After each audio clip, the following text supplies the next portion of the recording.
우리 지난 명절들은 잘 지내셨습니까? 많은 집에서 설이 되면 죽은 조상들에 대한 차례를 지냅니다. 역사적으로 보면 이 제사는 중국에서 황제에게 드리는 그런 제사였습니다. 시간이 흐르면서 왜 황제에게만 제사를 드리냐? 그래서 제후들도 그리고 신하들도 재상들도 그리고 평민들에 이르기까지 점점 이제 춘추 전국 시대에 이르면은 왕의 허락 없이 평민들도 제사를 드렸습니다. 그 제사를 드리는 그 목적은 자신의 위치가 더 든든해지도록 하기 위한 것입니다. 나는 이 정도의 조상들을 가졌다, 이런 조상들을 가졌다라는 그러한 것을 자랑하기 위한 하나의 목적이 거기에 담겨져 있습니다. 그러다가 이제 송나라의 주희라는 사람이 성리학을 만들게 되고 그 성리학에서 조상들에게 반드시 제사를 드려야 한다, 그렇게 강조를 했습니다. 우리나라의 이 제사 제도가 전래될 때도 삼국시대나 고려시대에는 특별한 왕에게만 제사를 지냈더랬습니다. 그런데 이제 성리학이 우리나라에 들어오실 때 왔을 때가 이 조선 시대이죠.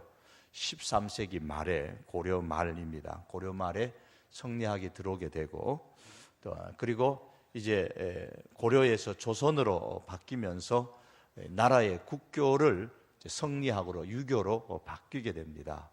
그래서 이제 태조가 조상의 제사를 장려하게 됩니다.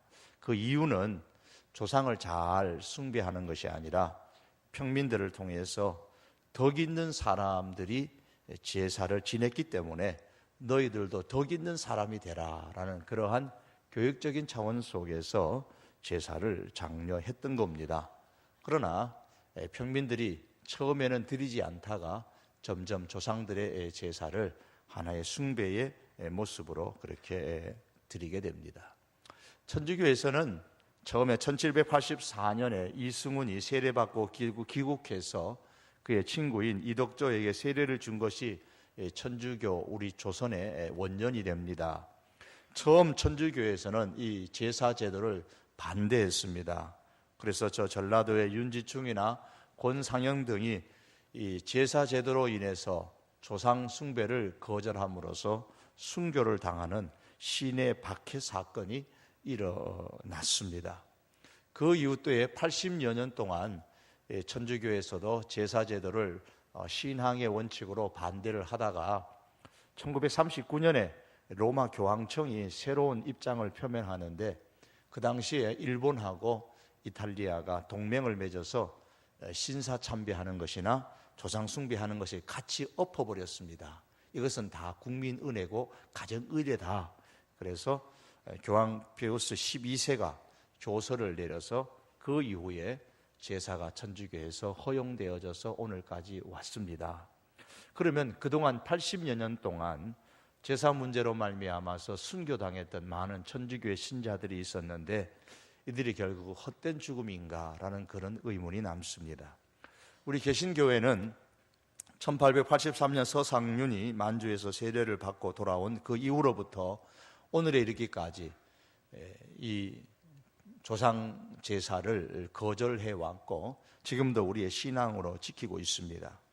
후손이 이 제사를 지내면은 조상의 혼백이 나무로 된 신주를 하나의 거처로 삼아서 사후에 얼마 동안 안정된 삶을 유지한다고 생각하는 그 자체가 명백한 미신이고 또 조상에 대한 숭배가 됩니다.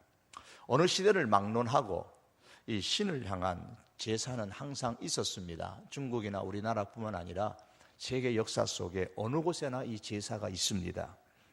이것은 하나님께서 처음에 사람을 창조하셨을 때에 사람의 마음에 하나님을 찾고자 하는 이 하나님의 형상을 찾는 마음을 심어 주셨습니다. 그러나 인간이 죄를 지음으로 말미암아 하나님을 잃어버리게 되고 그 이후로 어두워진 우리 인간의 이성은 하나님을 찾는다는 그 미명하에 그 마음에 심겨져 있는 본성에 따라서 막연하게 자기 생각 나름대로의 신을 만들어서 제사하는 그러한 전례들이 생겨났습니다. 로마서 1장 23절의 말씀은 썩어지지 아니하는 하나님의 영광을 썩어질 사람과 새와 짐승과 기어다니는 동물 모양의 우상으로 바꾸었다고 말씀합니다. 하나님을 찬양해야 될 사람인데, 하나님을 예배해야 될 사람인데 죄로 말미암아서 하나님을 잃어버리게 됨으로써 그 심성이 하나님 대신에 때로는 사람을, 때로는 짐승을, 때로는 여러 자연계의 많은 것들을 우상으로 섬기는 일들이 일어났다고 성경은 말씀합니다. 성경은 고린도전서 10장 20절에 보면은 이렇게 이방인들이 제사하는 모든 것에 대하여서 이렇게 정의를 내립니다. 이방인의 제사하는 것은 귀신에게 하는 것이요 하나님께 제사하는 것이 아니라 그랬습니다. 그러면서 나는 너희가 귀신과 교제하는 자 되기를 원치 않는다라고 말씀을 합니다. 귀신에게 제사하는 사람은 귀신과 교제하는 사람이 되는 것입니다. 반면에 하나님께 예배하는 사람은 하나님과 교제하는 사람이 됩니다. 하나님께서는 이스라엘 백성이 가나안 땅에 가기 이전에 시내산 아래에서 하나님을 기쁘시게 하는 예배의 제사 제도를 허락하셨습니다. 하나님을 예배하는 백성이 되라고 하셨습니다. 오늘 본문의 3절의 말씀에 보시면은 마지막 말씀에 여호와 앞에 기쁘시게 받으시도록 드릴지니라. 하나님이 기쁘시게 받으시는, 하나님이 기뻐하시는 예배를, 제사를 드릴 것을 말씀하셨습니다. 4절 말씀의 중반절에도 보면 기쁘게 받으심이 된다, 그렇게 말씀하셨습니다. 그러면서 오늘 본문 9절의 끝에 보시면 여호와께 향기로운 냄새니라. 13절 말씀 끝에도 보면 여호와께 향기로운 냄새니라. 17절 끝에 말씀에 여호와께 향기로운 냄새니라 그랬습니다. 향기로운 냄새다, 즉 하나님께서 기쁘시게 받으셨다라는 그런 뜻입니다. 그러면 하나님께서 기쁘시게 받으신다라는 이 말씀을 뒤집어 보면 하나님께서 기뻐하지 않는 예배도, 제사도 있을 수 있다는 것입니다. 이스라엘의 역사 가운데 보면 하나님이 기뻐하지 않으시는 그런 제사가 있었어요. 이사야서 1장 12절에 보면 너희가 내 앞에 보이리니 누가 너희에게 요구하였느냐, 내 마당만 밟을 뿐이니라. 하나님 앞에 예배하러 오는 그들을 향하여서 너희는 내 마당만 밟는 그런 제사를 드린다고 책망하셨던 말씀이 나옵니다. 1장 3절에 보면 소는 그 임자를 알고 나귀는 주인의 구유를 알건만은 이스라엘은 알지 못하고 나의 백성은 깨닫지 못하는도다. 하나님 이렇게 탄식하셨습니다. 하나님이 기뻐하시는 예배를 드리지 않는 그 백성들을 두고서 소나 나귀보다도 못한 존재라고 표현을 하신 겁니다. 소도 그 임자를 알고 나귀도 그 주인의 구유를 알건만 어찌하여 하나님의 백성인 너희는 하나님을 알지 못하느냐. 하나님을 바로 예배하지 못하는 그들을 향한 하나님의 탄식의 소리를 우리는 성경을 통해서 보게 됩니다. 하나님께서는 아무렇게나 드리는 제사를 다 받지 않으시기 때문에 특별히 제사 드리는 방법에 대하여서 그의 백성들에게 가르쳐 주셨습니다. 레위기에서는 5가지 제사 드리는 방법이 나옵니다. 우리는 이것을 5대 제사라고 말합니다. 번제와 소제와 화목제와 속죄제와 속건제 5가지 제사입니다. 이들 제사들을 우리가 잘 살펴보면 오늘날 우리가 어떻게 하나님을 예배해야 되는지, 어떻게 예배해야 하나님께서 기쁘시게 받으시는가를 우리가 알 수가 있습니다. 오늘은 그 첫 번째의 번제에 관해서 말씀을 드리기를 원합니다. 레위기 1장은 5가지 제사 중에서 번제에 관한 말씀을 기록하고 있습니다. 1장을 처음 읽어보시면 번제를 드릴 때에 먼저 번제의 제물이 다르다는 것을 알 수가 있습니다. 3절의 말씀해 보시면 소로 드리는 번제에 관해서 9절까지 말씀을 합니다. 10절에서 13절에 보시면 양이나 염소로 드리는 번제에 관해서 말씀합니다. 그리고 14절에서 17절에 보시면 비둘기로 드리는 번제에 관해서 말씀을 하고 있습니다. 3절에 보시면 그 예물이 소의 번제이면 그랬습니다. 10절에 보시면 만일 그 예물이 양이나 염소의 번제이면 그렇게 말씀합니다.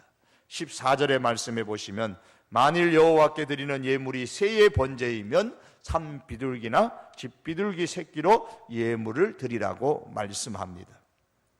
즉 번제의 그 제물로는 숫소나 양과 염소 그리고 비둘기였습니다. 산비둘기나 집비둘기였습니다.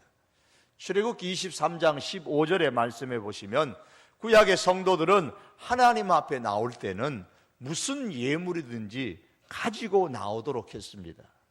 특별히 가난한 사람이라고 할지라도 반드시 예물을 가지고 오도록 하나님께서는 배려를 하셨습니다. 그것이 바로 산비둘기나 집비둘기 새끼라도 가지고 오라고 말씀하신 겁니다. 만일에 하나님께서 하나님 앞에 번제로 드릴 때에 다 숫소를 가지고 와라 그랬다면 가난한 사람들이 어떻게 소를 가지고 와서 제사를 드리겠습니까? 지금도 산골에서는 소는 그 집에 아주 큰 재산입니다. 그 소를 어떻게 제사를 드릴 때마다 가져올 수 있겠습니까? 그래서 하나님께서는 배려를 하신 것입니다. 예수님의 육신의 부모인 마리아와 요셉이 아기 예수님을 데려가서 성전에 와서 제사를 드릴 때에 뭘로 드렸습니까? 양도 아니고 소도 아니었습니다. 산비둘기, 비둘기 예물을 가지고 왔습니다. 집비둘기, 비둘기로 예물을 드렸습니다. 이를 보면 예수님의 가정 형편은 그 갓난 아기였을 때에 좋지 않았다라는 것을 볼 수가 있습니다. 다시 말해서 가난하다고 해서 하나님을 예배하지 않을 수 없다는 말입니다.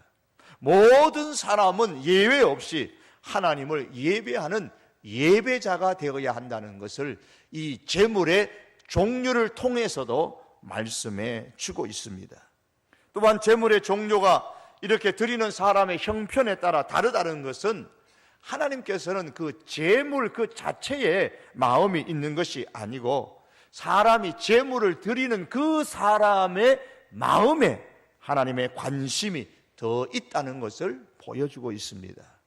존 메가더가 지은 예배라는 책에 보면 마음이 빠진 상태로 예배하는 것은 하나님이 받지 않으신다라고 그렇게 표현을 했습니다. 그렇습니다. 하나님께서 귀히 여기시는 것은 마음입니다.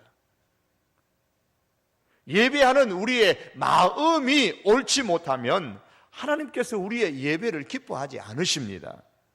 예배를 귀찮게 여기는 시대가 있었습니다. 말라기 시대의 성도들이 그랬습니다. 예배를 안 드릴 수는 없고 드리기는 드려야 되겠는데 드리기는 귀찮고 제물은 아깝고 그래서 쓸 수 없는 그런 짐승 가축들을 하나님 앞에 형식적으로 예배를 드리는 그런 시대, 하나님께서는 그 시대를 보시고 탄식하셨던 것을 성경은 우리에게 말씀하고 있습니다. 여러분, 엉터리 귀신을 섬기는 사람들도 물 한 사발 올려놓는 것에 대해서 정성을 기울이지 않습니까? 이 철이 돼서 차례를 지내는 그 가정을 보면 과일 하나 올려놓을 때도 이 제사를 드리기 위해서 사는 그 과일 하나는 정성을 들여서 아주 좋은 것을 구별해가지고 그렇게 사서 올려놓지 않습니까? 하물며 살아계신 하나님을 섬기고 예배하는 우리들의 마음이 이렇게 귀신을 섬기는 사람들의 그 마음 자세보다 못해서야 되겠습니까? 하나님은 외모를 보시는 분이 아니고 중심을 보시는 분이십니다. 아무리 송아지를 끌고 와서 제사를 드린다고 해도 그 모습만 보고 야, 내가 송아지를 끌고 와서 나한테 제사를 드리는구나, 그 송아지 끌고 오는 겉모습 보고 하나님이 기뻐하시는 그런 하나님 아니십니다. 송아지를 끌고 올 때에 그 중심이 어떠한가를 우리 하나님께서 보시는 겁니다. 오늘날 우리가 천만금을 가지고 와서 하나님께 드린다고 할지라도 그 마음의 동기가 무엇인지 진심이 아니라면 하나님은 그 천만금에 관심이 없으십니다. 간혹 이제 6.24 선거가 있습니다마는 선거철만 되면은 제가 미리 말씀을 드릴게요. 저는 선거철에 이렇게 오시는 분들 뭐 헌금하는 거는 자기 자유지만은 누가 어느 후보가 헌금했습니다 이렇게 광고 안 합니다. 그 미리 말씀드리니까 뭐 어떤 당이 오든 간에 저는 그 광고를 안 합니다. 하나님은 천만금에 관심이 있으신 분이 아닙니다. 하나님은 구제헌금 받는 그런 분이 아니세요. 그 마음이 중요합니다. 하나님께 제사 드리기 위해서 가져오는 짐승을 오늘 성경에 보시면 예물이라 그랬습니다. 2절에 보시면은 중간에 보시면 너희 중에 누구든지 여호와께 예물을 드리려거든 그래요. 예물이라고 했습니다. 3절에 보십시오. 그 예물이 소의 번제이면 소를 갖고 오는 것을 예물이라 그랬습니다. 10절의 말씀에서도 역시 소하고 비교될 수 없는 양이나 염소지만 만일 그 예물이 그랬습니다. 예물이라고 했습니다. 또한 17절에 비둘기를 갖고 오는 건 어떻습니까? 14절 말씀에 보시면은 비둘기를 갖고 와도 만일 여호와께 드리는 예물이 그랬습니다. 어떤 예물을, 어떤 가축을 가지고 오든지 하나님이 보시는 예물입니다.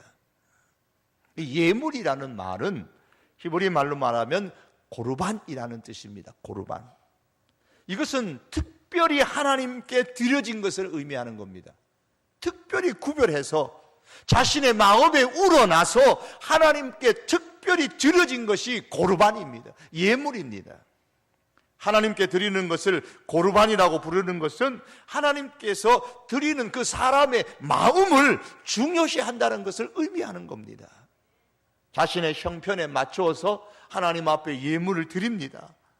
그 예물을 드릴 때에 마음에 우러나는 그 예물을 하나님께 드릴 때에 하나님께서 그 마음을 기쁘시게 받으십니다. 이런 예물로 드리는 예배가 하나님께서 기뻐하시는 향기로운 예물입니다. 예물로 하나님 앞에 드려졌을 때에, 특별히 마음으로 구별해서 하나님 앞에 드려졌을 때에 3절에서 시작해서 9절 말씀 끝에도 여호와께 향기로운 냄새니라. 그리고 10절에서 13절 말씀의 끝에도 결론을 지으면서 여호와께 향기로운 냄새니라. 14절에서 17절까지도 역시 17절 결론을 지으면서 여호와께 향기로운 냄새라고 했습니다. 하나님이 기뻐하시는 그런 제사라는 말입니다. 또한 제사로 사용되는 이 짐승은 특별히 구분되어졌죠. 아무 짐승이나 드릴 것 같으면 드리는 사람이 좀 편할 수도 있습니다. 하나님께서 그냥 닭이나 뭐 오리나 그 집에 있는 뭐 칠면조나 돼지나 뭐 그런 짐승을 드리라고 하지 않고 소중에도 숫소, 번제를 드릴 때는 양, 염소 할 때에는 수컷으로, 비둘기, 새는 아무 새가 아니고 비둘기를 드리는데 산비둘기나 집비둘기 이렇게 드리라고 하셨습니다. 각각의 예물을 드릴 때도 아무렇게나 제사하는 것이 아니라 규칙이 있었습니다. 하나님은 자기 방식대로, 자기 멋대로 하나님을 예배하면 받지 않으십니다. 대제사장 아론에게 나답과 아비후라는 아들들이 있었습니다. 그들이 하나님 앞에 제사할 때 이런 생각이 들었습니다. 가축을 불로 태워서, 화재로 불에 태워서 제사를 드리는데 뭐 불로 태우면 뭐 어떤 불이든 무슨 상관이야, 잘 불이 타게 사서 재물만 잘 타면 되지, 아마 그런 생각을 한 것 같아요. 그런데 하나님께서 이 재물을 불로 태울 때도 하나님이 지정하신 불이 있거든요.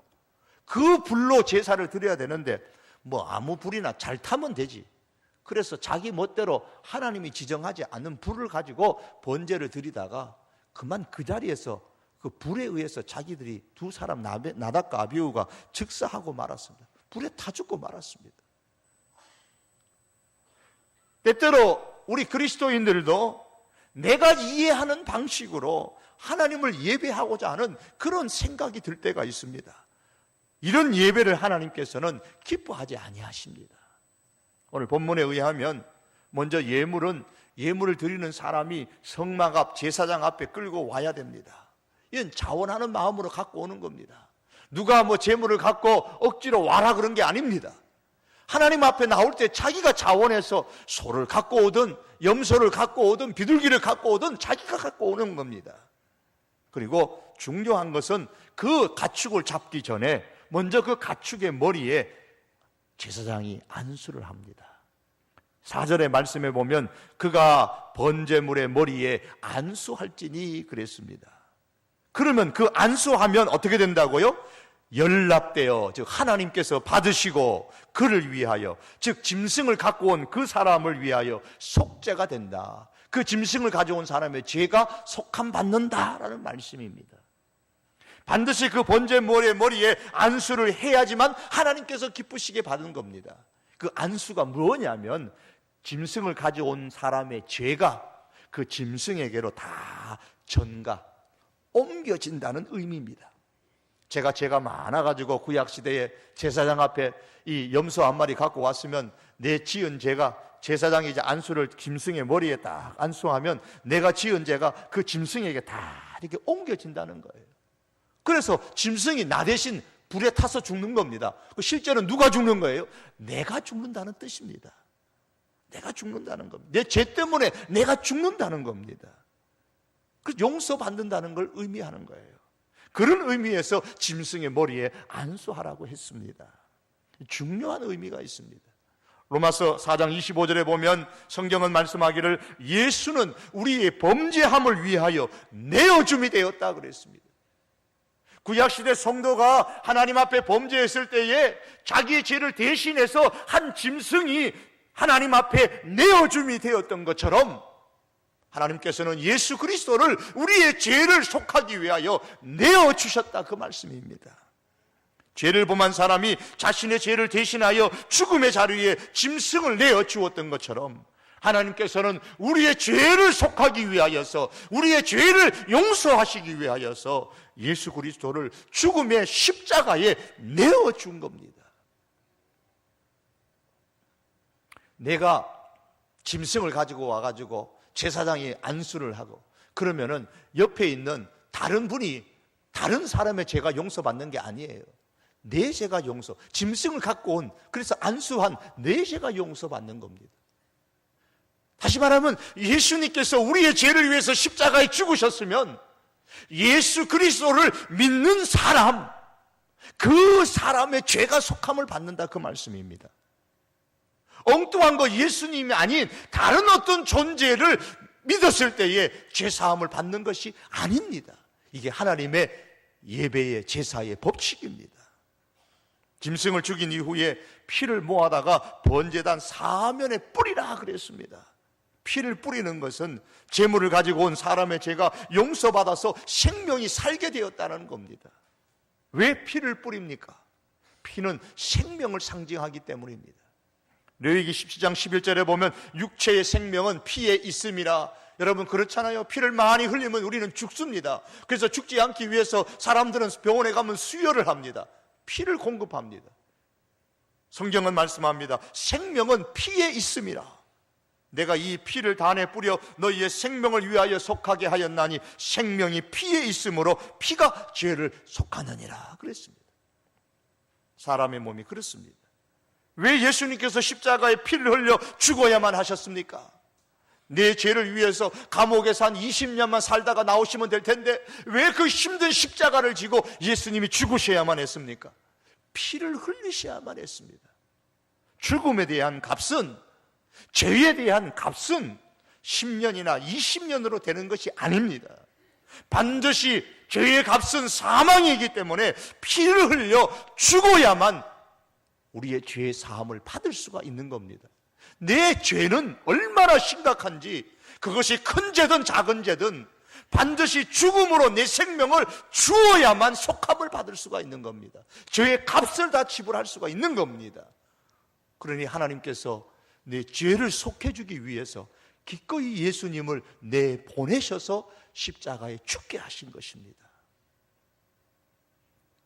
성경은 요한복음 6장 23절에서 말씀합니다. 인자의 피를 마시지 아니하면, 예수님의 피를 마시지 아니하면 너희 속에 생명이 없느니라. 그래서 예수님이 이렇게 말씀하신 겁니다. 예수님의 피를 마시지 아니하면, 이 말씀은 예수님을 믿지 아니하면 이란 그런 뜻입니다. 예수님을 믿어야만 생명이 그 안에 있습니다. 그래야만 속죄함을 받게 되는 것입니다. 예수 그리스도의 십자가의 보혈을 믿고 새 생명 가운데 살아가는 저희들이 될 수 있기를 바랍니다.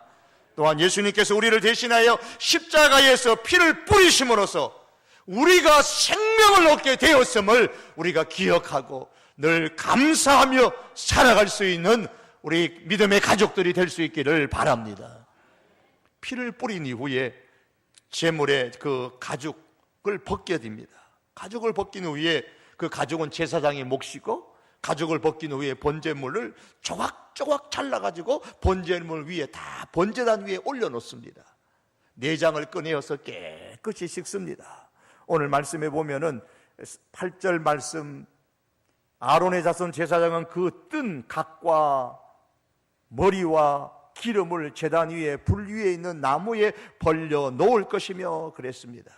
어떤 짐승이든지 이 똑같은 방법으로 하는 겁니다. 모든 다리는 다리대로 다 자르고, 내장은 꺼내어가지고 머리는 머리대로 잘 이렇게 구분을 하고, 내장은 꺼내어서 깨끗하게 더러우니까 물로 씻습니다.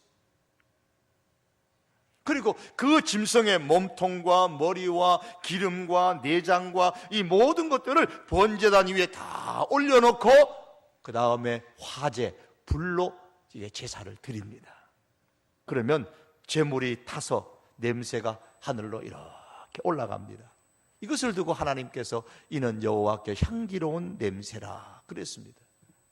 그런데 여러분, 그 가축을 말이에요, 이게 불에 태우면 냄새가 좋을까요?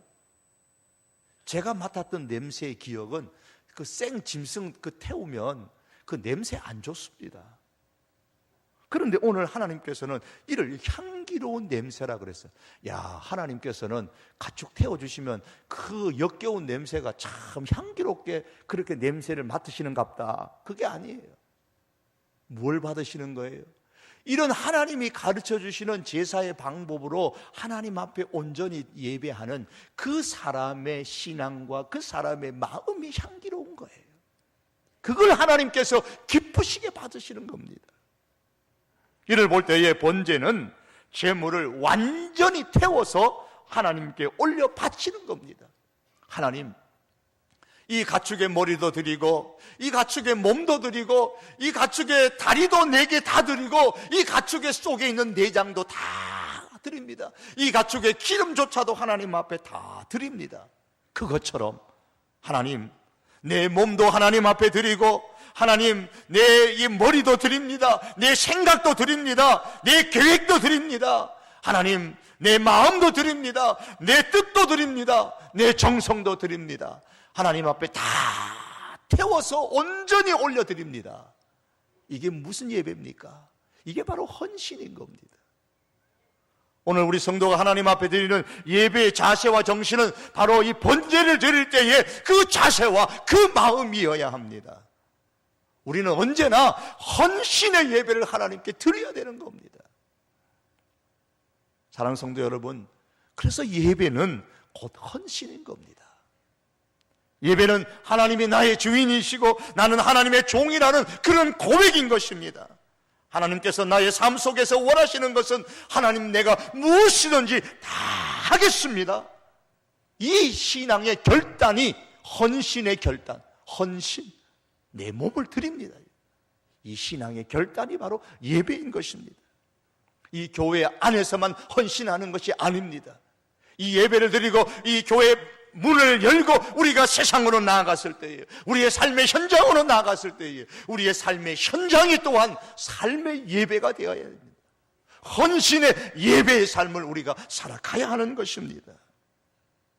종과 주인의 관계에 있어서 가장 중요한 것은 종의 생각이 아니라 주인의 생각입니다. 종의 계획이 아니라 주인의 계획입니다. 그러므로 참된 예배자는 하나님의 생각과 하나님의 계획에 주목합니다. 때로는 내 생각과 하나님의 생각이 다를 때는 기꺼이 내 생각을 접어두고 하나님의 생각을 따라갑니다. 때로는 나의 계획을 포기하고 하나님의 계획을 따라갑니다. 이렇게 살겠다고 고백하고 살아가는 것이 바로 헌신의 예배인 것입니다. 이런 마음과 이런 자세를 가지고 우리가 함께 주의 전에 올라와 예배할 뿐만 아니라 이 예배를 드리고 삶의 현장으로 나갔을 때에 이런 헌신의 삶을 살아갈 수 있는 우리 믿음의 권속들이 될 수 있기를 원합니다. 말씀을 맺겠습니다. 사랑하는 성도 여러분, 예배를 드릴 때마다 마음을 다해서 헌신을 결단하는 그런 예배자가 될 수 있기를 바랍니다. 하나님께서 번제를 드리라고 하셨을 때에 그 번제는 궁극적으로 하나님을 위하여 드리라고 한 것은 아닙니다. 우리 사람을 위하여 드리라고 한 것입니다. 우리가 속함 받기 위해서, 우리가 하나님의 복을 누리도록 하기 위해서, 우리 가운데 죄가 있으면, 우리가 하나님과의 관계가 단절되면 하나님께서 그 공의의 성품에 의해서 우리에게 복을 주시고 싶어도 주실 수 없기 때문에, 죄를 속하여야 우리에게 축복해 줄 수 있기 때문에 하나님께서는 이런 제사를 통하여서 하나님께서 우리가 축복을 받을 수 있는 기회를 우리에게 주시는 것입니다. 그러므로 우리가 온전히 헌신하는 이 결단의 예배는 하나님의 유익을 위한 것이 아니라 궁극적으로 보면 우리 자신의 유익을 위한 것입니다. 우리가 헌신에 결단하는 이런 예배를 하나님 앞에 늘 드리고, 헌신을 결단하는 그런 삶을 통하여서 하나님과 우리 사이가 막히지 아니하고 잘 소통됨으로 통하여서 하나님께서 주시는 그 축복을 마음껏 누리면서 살아가는 우리 믿음의 식구들이 될 수 있기를 주님의 이름으로 축복합니다. 기도하시겠습니다. 하나님, 늘 하나님과 우리의 관계가 잘 소통되기를 참으로 원하시는 하나님, 이를 위하여서 제사제도를 주시고 하나님과 우리와의 관계가 늘 회복되어져서 하나님께서 주시고자 하시는 그 은혜와 평강과 축복이 우리에게 늘 흘러내리도록 하나님께서 참으로 원하시는 것을 말씀을 통해서 봅니다. 하나님, 동일하게 오늘날도 참된 예배를 통해서 하나님과의 관계가 회복되어지고 그를 통하여 하나님의 축복이, 하나님의 은혜가 우리 가운데 흘러내리기를 하나님 참으로 원하시는 줄 믿습니다. 하나님, 하나님과 우리 사이에 관계가 막히지 않게 하시고 하나님과 우리 사이의 이 관계가 예배를 통하여, 특별히 헌신하는 헌신의 결단의 예배를 통하여서 하나님 이 관계가 잘 맺어지고 하나님의 은총이 우리 가운데 늘 흘러넘치게 하시고 쌓이게 하여 주시옵소서. 우리의 헌신의 이 결단이 이 예배의 자리뿐만 아니라 우리의 삶의 현장 속에서도 실천되어질 수 있도록 힘을 공급하여 주시옵소서. 예수님의 이름으로 기도하옵나이다. 아멘.